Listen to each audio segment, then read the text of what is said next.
Bismillahirrahmanirrahim. Assalamualaikum warahmatullahi wabarakatuh. Alhamdulillah wa kafa, wassalatu wassalamu ala rasulihil mustafa wa ala alihi ahli sidqi wal wafa, ma ba'd. Alhamdulillah, bapak-bapak, ibu-ibu, mas, mbak, adik-adik, jemaah Masjid Al-Hidayah rahimana wa rahimakumullah. Alhamdulillah, Allah berikan kesempatan kepada kita semua untuk terus hadir di majelis ini. Allah berikan kesehatan, kesempatan, kekuatan, himmah, azimah, iradah, sehingga kita mampu hadir dengan niat pertama ibadah karena Allah, iktikaf di masjid ini, kemudian niat untuk talibul ilm, mencari ilmu. Semoga Allah hitung langkah kita dari rumah, dari tempat kita, dari tempat tinggal kita sebagai pahala kebaikan, sekaligus juga penggugur segala kesalahan yang kita lakukan. Amin amin ya rabbal alamin. Mari kita lanjutkan. Insyaallah pada malam hari ini kita akan mengaji dan mengkaji bersama Quran Surah Al-Baqarah ayat 142. Kita sudah masuk di awal juz yang kedua. A'udzu billahi minasy syaithanir rajim. A'udzu billahi minasy syaithanir rajim. Bismillahirrahmanirrahim. Bismillahirrahmanirrahim. Sayaqulus sufaha'u minan nasi ma wallahum 'an qiblatihim allati kanu 'alayha.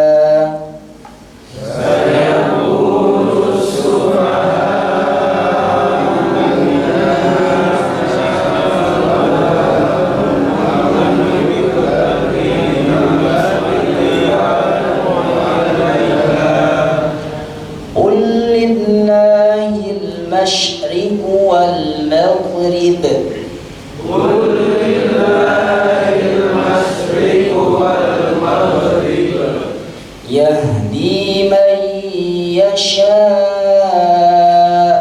إلى صراط مستقيم.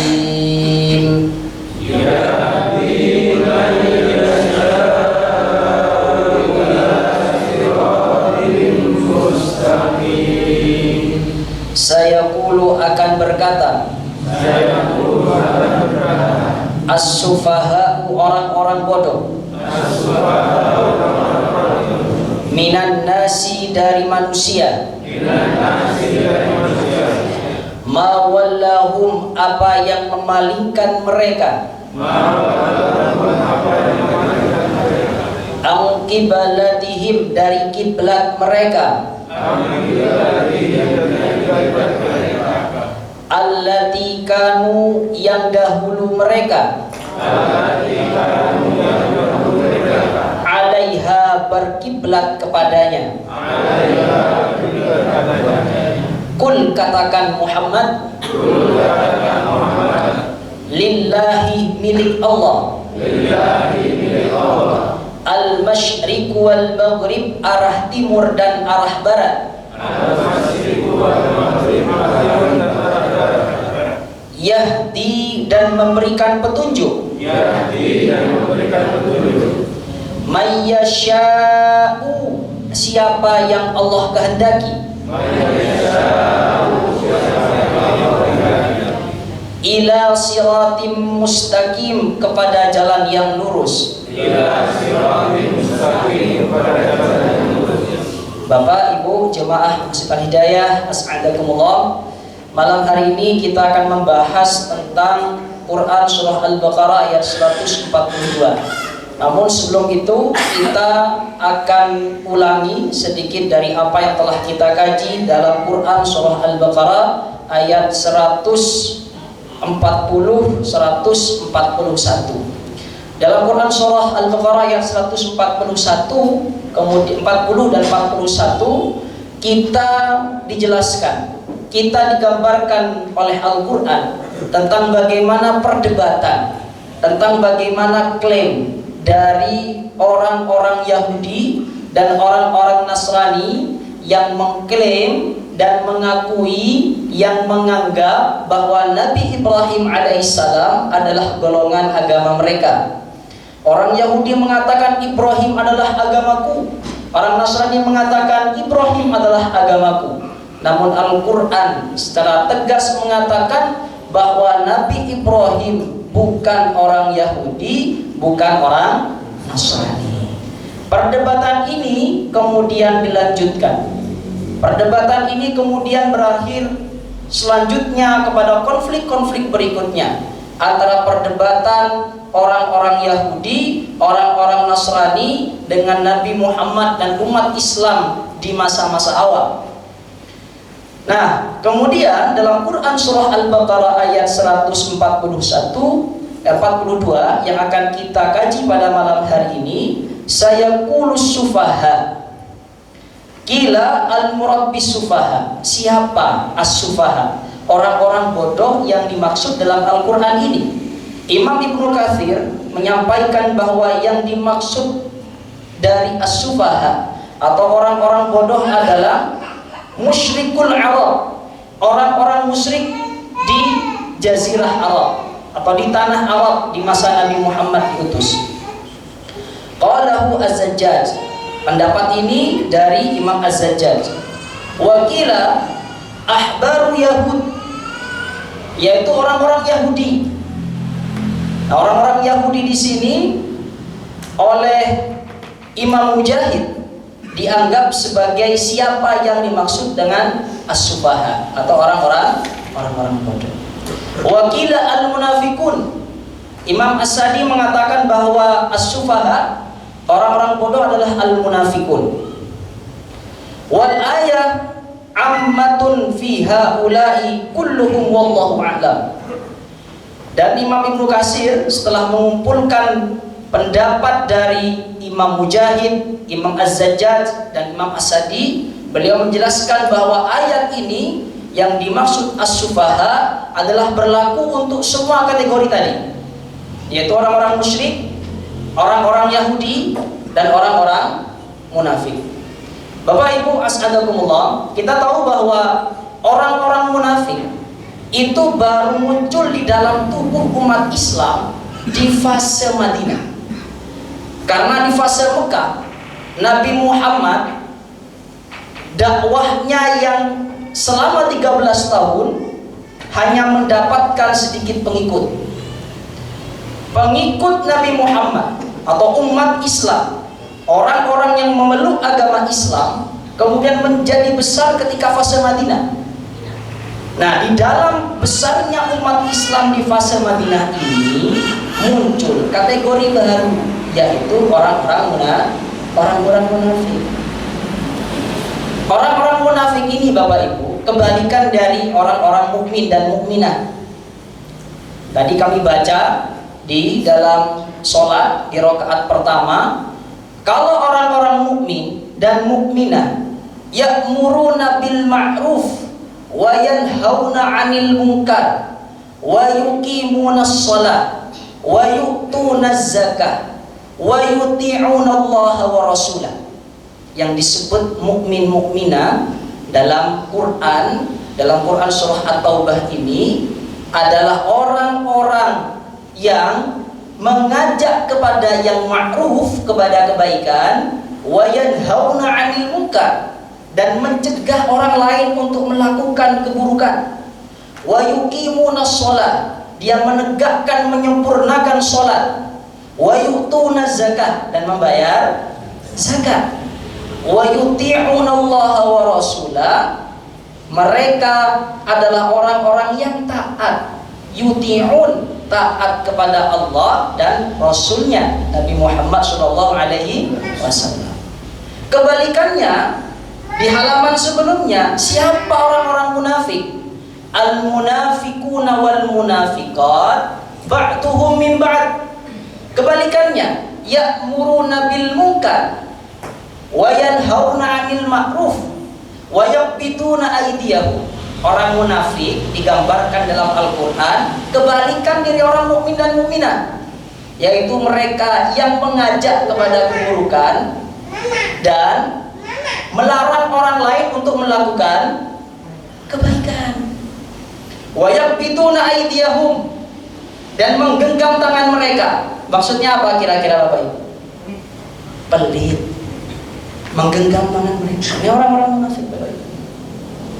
Nah, kita tahu bahwa dalam sejarah Islam, ketika Nabi Muhammad ingin berangkat dengan pasukan muslim ke perang Uhud, ada orang munafik di dalam tubuh umat Islam yang menggembosi pasukan Islam sehingga berkurang. Nah, orang-orang munafik inilah kemudian yang muncul di fase Madinah. Ketika fase Mekah belum muncul. Nah, as-sufaha menurut Imam As-Sadi di sini adalah al-munafik. Namun kata Imam Ibnu Katsir, semua kategori tadi, orang musyrik, orang Yahudi, orang munafik, masuk dalam kategori as-sufaha. Qala al-Bukhari, dari Imam Al-Bukhari di dalam kitab beliau, akhbarana Abu Nu'aim sama'a Zahiran an Abi Ishaq anil Barwa radhiyallahu an anna Rasulullah sallallahu alaihi wasallam, Nabi Muhammad sallallahu alaihi wasallam shalla ila Baitul Muqaddas. Beliau salat di menghadap kepada Baitul Muqaddas atau Baitul Maqdis. Berapa lama beliau menghadap ke Baitul Muqaddas atau Baitul Maqdis? Sittata asyara syahran, 16 bulan. Au sab'ata asyara syahran. Ada yang mengatakan 17 bulan. Ketika Nabi Muhammad baru hijrah ke Madinah, Nabi Muhammad mendapatkan perintah dari Allah untuk menghadapkan sholat umat Islam menuju Baitul Muqaddas atau Baitul Maqdis. Ketika baru hijrah, menghadapkan ke Baitul Muqaddas selama 16 atau ada yang mengatakan 17 bulan. Wa kana yu'jibuhu an takuna qiblatuhu qabla al-bait. Namun Nabi Muhammad menginginkan agar kiblat itu dipalingkan kembali ke Masjidil Haram, ke Ka'bah Baitullah. Wa annahu shalla awwala salatin shallaha salatal ashri. Ketika Nabi Muhammad sholat duhur, ketika sudah 16 bulan atau 17 bulan tadi di fase Madinah, Nabi Muhammad ketika sholat duhur dapat 2 rakaat, turun wahyu, turun perintah dari Allah untuk memalingkan kiblatnya ke Baitullah. Lalu apa sholat pertama kali yang dilakukan oleh Nabi Muhammad dan umat muslim di fase Madinah setelah pengalihan kiblat dari Baitul Maqdis ke Baitullah lagi? Sholat asar. Karena sholat duhur masih setengah-setengah Bapak Ibu. 2 rakaatnya menghadap ke Palestina, 2 rakaat terakhirnya menghadap ke Mekah, ke Ka'bah. Nah, baru full menghadap ke Ka'bah pada sholat asarnya. Wa shalla ma'ahu qaum. Nah, berpalingnya Nabi Muhammad dari Baitul Muqaddas menghadap ke Baitullah lagi diikuti oleh para jemaah. Fa kharaja rajulun mimman kana shalla ma'ahu fa marra 'ala ahli masjid wa hum raki'un. Diikuti oleh semua jemaah baik laki-laki maupun perempuan. Kemudian qala kana Rasulullah sallallahu alaihi wasallam yusalli nahwa Baitul Muqaddas wa yukaththirun nadhra ila as-sama'. Ketika Nabi Muhammad selama 16 bulan atau ada yang mengatakan 17 bulan Allah perintahkan untuk menghadapkan kiblatnya ke Palestina, Nabi Muhammad sering melihat ke atas, Bapak Ibu. An-nadhru ila sama, melihat ke atas. Mengapa beliau melihat ke atas? Beliau menginginkan ada perintah lagi untuk memalingkan kiblatnya kembali ke Baitullah, ke Makkah Mukarramah. Beliau sering melihat ke atas, berdoa semoga Allah menurunkan perintah untuk memalingkan lagi kiblatnya ke Makkah Al-Mukarramah atau Baitullah. Yantadhiru amrallah, Nabi Muhammad menunggu perintah Allah. Fa'anzalallah, ketika Nabi Muhammad terus melihat ke atas menunggu perintah Allah, Allah kemudian menurunkan ayat Al-Quran, menurunkan perintah, menurunkan wahyu. Qad nara taqalluba wajhika fis sama. Nanti ini akan kita kaji pada Quran surah Al-Baqarah ayat 144. Qad nara taqalluba wajhika fis sama. Muhammad, kami telah melihat apa yang sering kau lakukan. Melihat ke langit menunggu perintah untuk memalingkan kembali kiblat itu menuju Baitullah Ka'bah. Falan walliyannaka qiblatan tardaha, maka saat ini palingkan wajahmu, palingkan kiblat itu menuju Baitullah. Datang perintah Bapak Ibu. Fawalli wajhaka syatral masjidil haram, maka Rasulullah setelah perintah itu turun memalingkan kiblatnya menuju ke Baitullah. Ini terjadi di sholat zuhur. Nah, 2 rakaatnya ke Baitul Maqdis, 2 rakaat terakhirnya ke Baitullah Ka'bah. Faqala rijalu minal muslimin, wadadna law alimna ilma man mata minna qabla an nusarrifa ilal qiblah wa kaifa bi sholatina. Kemudian ada yang mengatakan, Bapak Ibu dan para sahabat itu, kami Rasulullah sangat ingin sejatinya untuk memalingkan kiblat ini kembali ke Baitullah. Lalu bagaimana ketika ada sahabat-sahabat kami, umat-umat muslim yang Allah panggil lebih dulu sebelum kiblat ini dikembalikan ke Baitullah? Ada para sahabat yang mengatakan demikian ke Rasulullah. Wa kaifa bi sholatina, bagaimana sholat kami? Apakah sholat itu diterima atau tidak oleh Allah? Karena sekarang sudah dipindahkan lagi ke Baitullah. Allati kanu nahwal bait muqaddas fa anzalallah wa ma kana Allahu liyudhi'a imanakum. Allah tahu apa isi hati orang-orang yang beribadah kepada Allah. Allah tidak akan menghilangkan kebaikan-kebaikan itu, ibadah-ibadah itu, meskipun kiblatnya menuju ke Baitul Maqdis. Kenapa Bapak Ibu?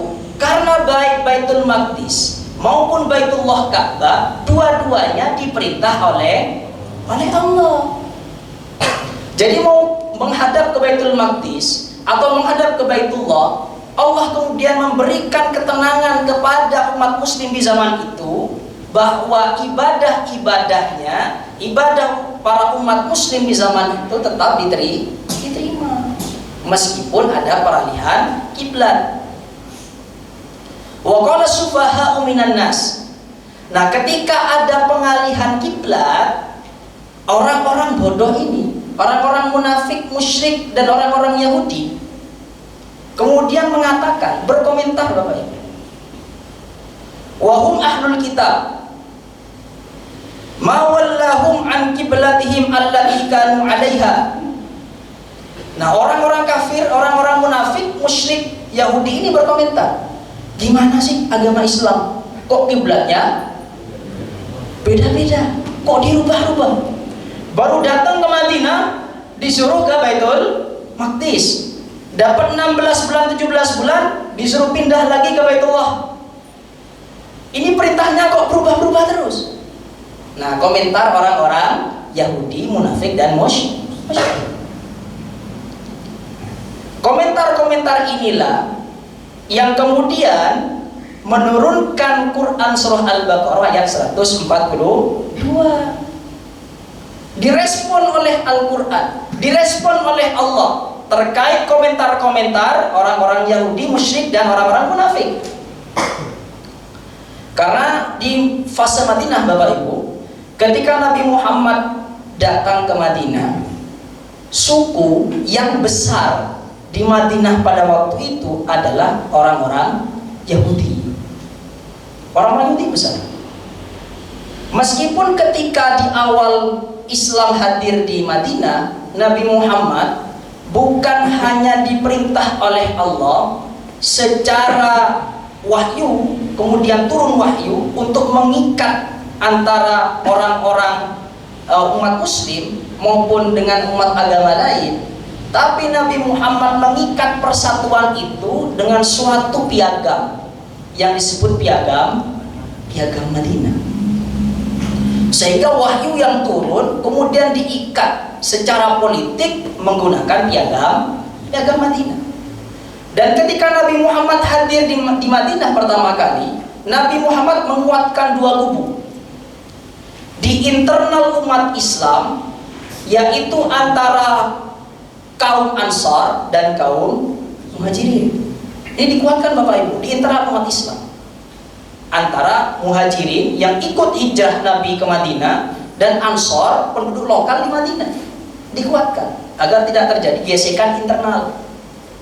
Kemudian Nabi Muhammad juga menguatkan antara umat Islam dengan umat agama lain atau penduduk lokal di Madinah yang tidak menganut agama Islam, yaitu orang-orang Yahudi. Nah, itulah yang dikuatkan oleh wahyu ataupun dikuatkan secara politik menggunakan piagam Madinah. Meskipun nanti pada akhirnya orang-orang Yahudi ini tetap membangkang, tetap membelot dari Nabi Muhammad, merusak konsensus itu, merusak perjanjian dengan Nabi Muhammad dan umat muslim, sehingga mereka nanti keluar sendiri dari Madinah. Tapi awalnya mereka sepakat untuk hidup damai, hidup bersama. Nah, komentar-komentar inilah yang direspon oleh Al-Quran, sayaqulus sufaha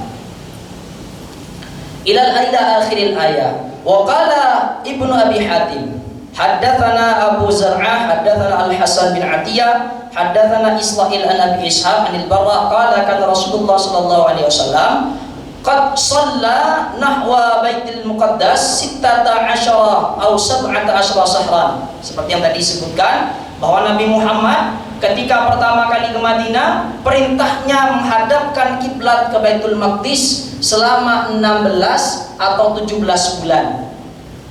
Wa kana yuhibbu ayyuwajjiha nahwal Ka'bati. Tapi meskipun demikian, Nabi Muhammad masih ingin perintah turun untuk dipalingkan ke Baitullah. Fa anzalallahu qad nara taqalluba wajhika fis sama fa wajjahahu nahwal Ka'bah. Wa qala sufaha minan nas wa hum al-yahud. Nah, di sini kemudian Imam Ibnu Katsir memberikan pengkhususan bahwa yang dimaksud as-sufaha adalah orang-orang Yahudi. Wa hum minal yahud, dan mereka as-sufaha adalah orang-orang Yahudi. Tadi di awal Imam Ibnu Katsir mengatakan semuanya masuk, musyrik, munafik, Yahudi masuk. Tapi kemudian di penafsiran berikutnya Imam Ibnu Katsir lebih spesifik, lebih khusus bahwa as-sufaha adalah orang-orang Yahudi.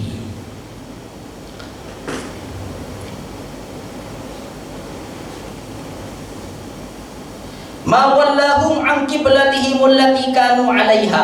Nah, orang-orang Yahudi ini kan bertanya, ma wallahum an qiblatihim allati kanu 'alaiha. Kenapa Muhammad kok dipindah-pindah kiblatnya? Bertanya di dalam ayat ini.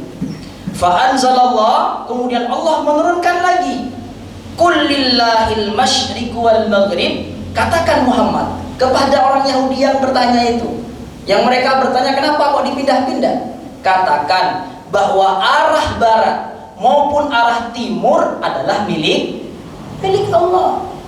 Mau menghadap ke timur boleh, mau menghadap ke barat boleh, selatan boleh, utara boleh, asal dapat perintah dari Allah. Nah, ayat ini Bapak Ibu jangan disalah tafsirkan. Misalnya seperti ini, Ustadz, berarti boleh saya menghadap ke selatan sholat, berarti saya boleh menghadap ke utara menggunakan ayat ini? Tidak tepat Bapak Ibu. Kenapa? Karena ayat ini bukan membahas bolehkah kita menghadap timur, barat, utara, selatan, tetapi ayat ini bicara soal pengalihan kiblat.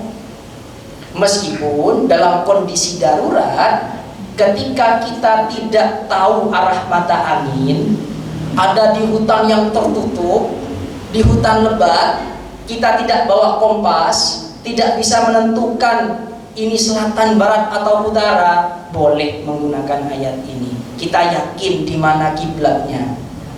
Tetapi ketika kita sudah jelas kiblatnya ada di sini, kemudian ada yang inisiatif menghadap ke selatan, Bapak Ibu, menggunakan ayat ini, Ustaz, kan boleh katakan bahwa semua arah milik.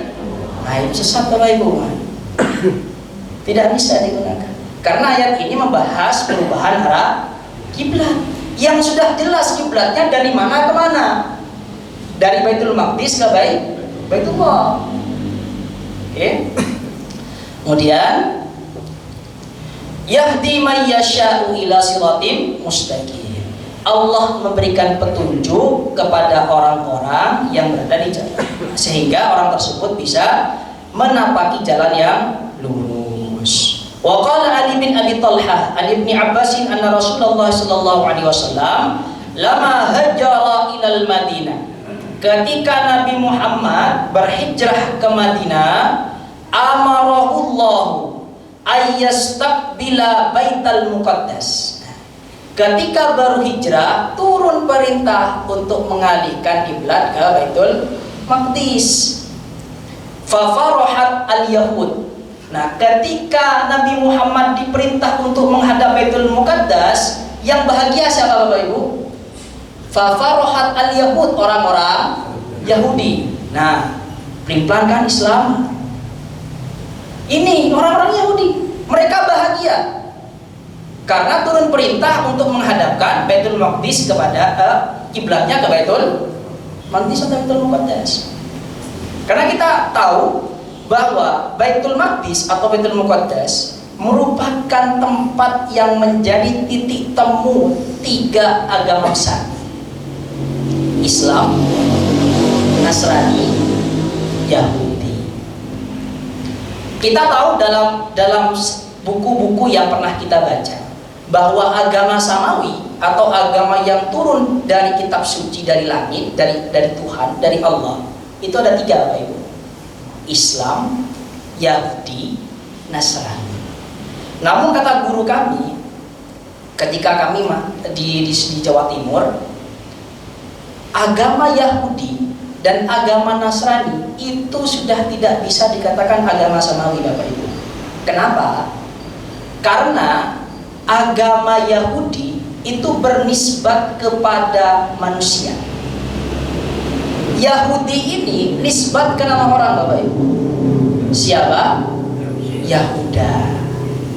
Yahuda ini adalah anak dari Nabi Yakub alaihissalam, alias saudara dari Nabi Yusuf, tapi beda ibu Bapak Ibu. Beda ibu. Karena yang satu ibu adalah Binyamin. Nah, Yahuda ini beda ibu, tapi satu bapak, Nabi Yakub. Berarti Yahuda ini termasuk yang ikut untuk membuli Nabi Yusuf, yang tidak suka, yang iri ke Nabi Yusuf, sehingga membuli, ditinggalkan, dimasukkan ke dalam sumur, lalu kemudian pura-pura ke hadapan Nabi Yakub bahwa saudara kita telah diterkam serigala. Ini bukti bajunya. Nah, Yahuda ini kemudian disebutkan menjadi agama Yahudi, sehingga orang-orang Yahudi memang benar mengatakan bahwa mereka Bani Israel, karena Bani Israel adalah Israel Nabi Yakub, anak keturunan ya. Sehingga sekarang menjadi sebuah negara namanya Israel.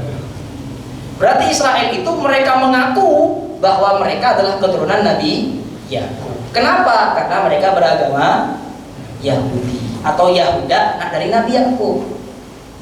Karena bernisbat ke nama orang, agama ini, agama Yahudi tidak bisa disebut agama Samawi. Berikutnya agama Nasrani. Dari apa? Kalau Yahudi nisbat ke nama orang, Nasrani nisbat ke nama tempat.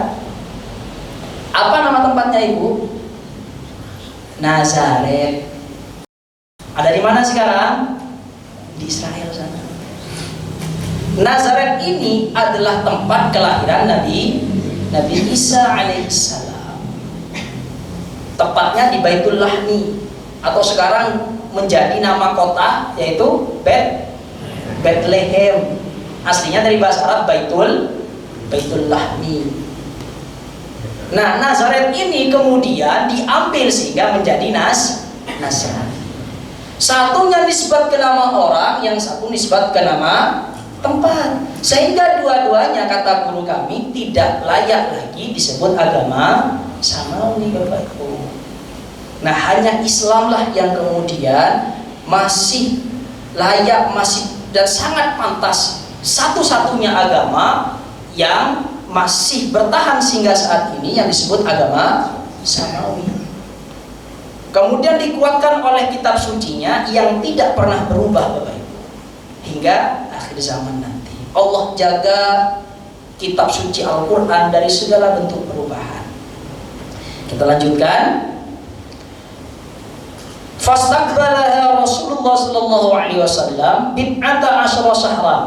Ketika orang-orang Yahudi bergembira atas perubahan kiblat menuju Baitul Muqaddas, Nabi Muhammad menghadapkan sholat dengan umat muslim di zaman itu 16 sampai 17 bulan. Wa kana Rasulullah sallallahu alaihi wasallam yuhibbu qiblata Ibrahim. Nabi Muhammad ini sejatinya mencintai atau lebih menyukai menghadap kepada kiblatnya Nabi Ibrahim, yaitu Baitullah. Fakana yad'ullah, Nabi Muhammad berdoa kepada Allah. Wa yanzuru ila sama, dan melihat ke langit. Fa anzalallahu azza wa jalla fawallu wujuhakum syatrah. Ada perintah untuk memalingkan, memindahkan kiblat menuju Baitullah. Aina wahu fartada min dalikal yahud. Kemudian Yahudi ragu. Ini makin berubah-berubah. Sudah ke Baitul Muqaddas kita senangi, sekarang diubah lagi. Ma wallahum an qiblatihim allati kanu 'alaiha fa anzalallahu qul lillahil masyriq wal maghrib yahdi may yasha'u ila siratin mustaqim. Fa amarahu Allahu bitawajjuhi ila Baitil Muqaddas. Qalahu Ibnu Abbas wal jumhur, thumma ikhtalafa haula. Para ulama kemudian beda pandangan, Bapak Ibu. Apa perbedaannya? Hal kana al-amru bihi bil Qur'an atau bi ghairi? Perintah untuk memalingkan kiblat dari Baitul Muqaddas ke Baitullah itu perintah Al-Qur'an atau bukan? Ini perintah yang disebutkan dalam Al-Qur'an atau bukan? Nah, kemudian kata Imam Ibnu Katsir, ada dua pandangan. Beliau kemudian mengutip dari Imam Al-Qurtubi fi tafsirihi. Imam Qurtubi punya kitab namanya Al-Jami' li Ahkamil Qur'an. Dalam kitab Al-Qurtubi, beliau menisbatkan dari An Ikrimah wa Abi Aliyah wa Hasan Al-Basri, anna tawajjuha ila Baitil Muqaddas kana bijtihadihi alaihi salatu wassalam. Kata Imam Al-Qurtubi yang menggunakan riwayat dari Ikrimah, Abi Aliyah dan Hasan Al-Basri, Nabi Muhammad menghadapkan kiblat di awal hijrah ke Madinah menuju Baitul Muqaddas adalah ijtihad Nabi Muhammad, bukan perintah Al-Quran. Karena kalau kita cek, yang perintah yang ada dalam Al-Quran hanyalah perintah untuk memalingkan kebaikan. Belum ada ayat yang mengatakan bahwa kiblat harus menghadap ke Baitul. Sehingga kata Imam Al-Qurtubi, perintah di awal hijrah Nabi Muhammad bukan wahyu Al-Quran, karena tidak ada di dalam Al-Quran. Tapi itu adalah ijtihad Nabi Muhammad sendiri. Wal maksud anna tawajjuha ila Baitul Muqaddas ba'da maqdumihi sallallahu alaihi wasallam al-Madinah. Nah, itu terjadi ketika Nabi Muhammad baru datang ke Madinah. Wastamarral amru ala dzalika bid'ata asyara sahran. Kemudian Nabi Muhammad menjalankan ijtihad ini yang diperintahkan juga kepada umat Islam itu selama beberapa bulan. Meskipun Bapak Ibu, kita sangat yakin dalam Quran surah An-Najm bahwa apa saja yang keluar dari lisan Nabi Muhammad semuanya adalah atas bimbingan dari Allah. Wa ma yantiqu 'anil hawa in huwa illa wahyun yuha. Nabi Muhammad tidak akan pernah mengatakan apapun dengan hawa nafsu. Semuanya atas bimbingan dari Allah. Meskipun ada yang mengatakan bahwa perpindahan kiblat menuju Baitul Maqdis adalah ijtihad Nabi Muhammad, tapi kita harus yakin bahwa ijtihad itu adalah perintah dari Allah meskipun tidak tertulis di dalam Al-Quran. Jadi jangan kemudian kita menyangka berarti Nabi Muhammad buat-buat hukum, Ustaz. Tidak. Kita yakin bahwa itu adalah bimbingan dari Allah meskipun tidak tertulis secara jelas di dalam Al-Quran. Karena baik Baitul Muqaddas ataupun Baitullah, dua-duanya adalah masjid yang mulia yang dibangun karena Allah, dan di sana juga orang-orang beribadah karena Allah. Dua-duanya mulia Bapak Ibu. Masjidil Haram, Masjid Nabawi, dan Baitul.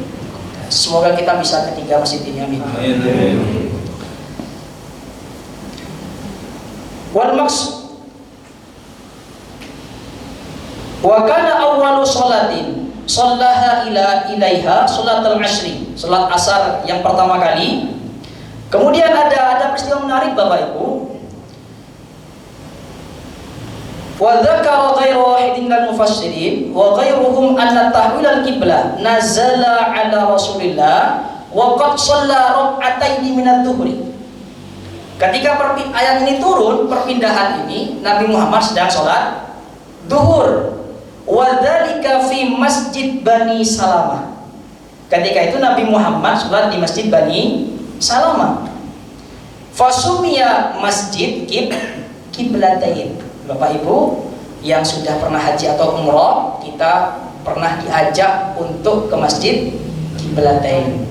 Kiblatain ini awalnya masjid milik Bani Salamah, yang dimana di masjid itulah terjadi peristiwa besar sholat duhur. 2 rakaat pertama menghadap ke Palestina, 2 rakaat berikutnya menghadap ke Mekah, sehingga diabadikan sebagai Masjid Kiblatain, masjid 2 kiblat. Wa fi hadits Nawila binti Muslim annahum ja'ahum al-khabar bidzalik wa hum fi sholatid dhuhri qalat fatahulu ar-rijal makanan nisa wan nisa makanan rijal. Nah, ketika itu di Masjid Bani Salamah atau Masjid Kiblatain yang awalnya jamaah laki-laki, karena ada perpindahan yang laki-laki di belakang, yang perempuan ada di depan, karena proses seperti itu. Nah, jadi tukar Bapak Ibu, karena kalau kita lihat di peta, di sebelah utara itu adalah peta dari Palestina, kemudian di bawahnya adalah peta dari Madinah, kemudian di bawahnya lagi ada peta dari Mekah. Maka kalau ke Baitul Muqaddas itu kan menghadapnya ke utara, kalau ke Mekah menghadapnya ke selatan. Jadi ada perpindahan, sehingga karena yang awalnya ke utara terus kemudian di rakaat ketiga menghadap ke selatan, jamaah yang di depan adalah jamaah putri atau wanita. Nah, ini peristiwa menarik ketika di Masjid Bani Salamah. Wa amma ahlul Quba falam yablughuhum al-khabar. Nah, orang-orang di Masjid Quba belum dapat informasi ini bahwa kiblat sudah dikembalikan ke Baitullah. Ila sholatil fajri minal yaumits tsani. Nah, sampai hari kedua, misalnya perpindahan hari Senin Bapak Ibu, Nah, orang-orang di Masjid Quba itu sampai hari kedua itu belum dapat kabar kalau kiblat dipindahkan ke Baitullah, sampai akhirnya sholat subuh di hari keduanya. Kama jaa fi sahihaini qala bainama an-nasu bi Quba fi sholati subhi ijja'ahum atin faqala inna Rasulullah sallallahu alaihi wasallam qad anzala alaihi lailata Qur'anun wa qad amara ay yastaqbilal Ka'bah fastaqbaluha. Nah, ketika sholat subuh ada yang datang dan mengabarkan ke orang-orang Quba, wahai orang-orang Quba, para jemaah Masjid Quba, kemarin Nabi Muhammad dapat perintah bahwa kiblat diganti ke Baitullah. Maka mulai subuh ini, di hari kedua perintah ini, palingkan kiblatnya menuju ke Baitullah. Wa fi hadza dalilun ala anna an-nasikha la yalzam hukmuhu illa ba'dal ilmi. Nah, nasikh, perubahan hukum dalam Islam itu tidak boleh kecuali ada ilmu, Bapak Ibu. Tidak boleh ada perubahan hukum sampai kita tahu kenapa hukum itu dirubah. Kapan perintah itu datang? Nah, orang-orang Masjid Quba ini tidak serta-merta langsung berubah sampai ada yang mengabarkan bahwa perintah turun kemarin. Demikian yang dapat kami sampaikan. Mungkin ada pertanyaan, Bapak Ibu? Nih, monggo. Dari perpindahan itu terus posisi imam di mana?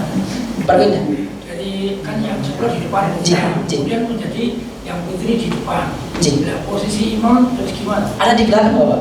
Masih di belakang. Di belakang. Misalkan tinggal 2 rakaat. Nah, setelah berikut asarnya baru sesuai dengan sholat sebelumnya. Yang putri di belakang, yang putra di depan, di sholat asarnya. Maka kata para ulama, perpindahan sholat yang sempurna itu baru terjadi di sholat asar. Lagi Bapak Ibu? Cukup ya? Nah, semoga Allah senantiasa kuatkan kita, Allah mudahkan segala ikhtiar kita dalam mengkaji kalam-kalamnya. Kita tutup dengan doa.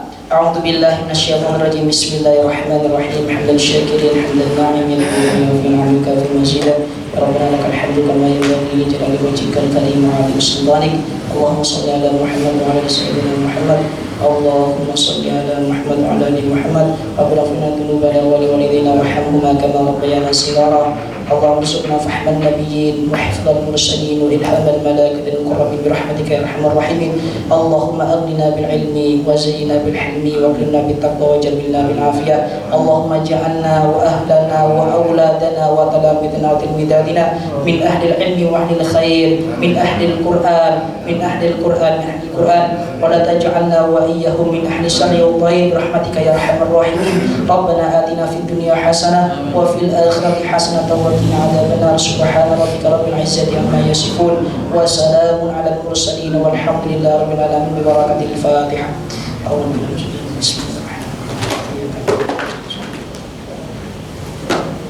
Demikian, wassalamualaikum warahmatullahi wabarakatuh.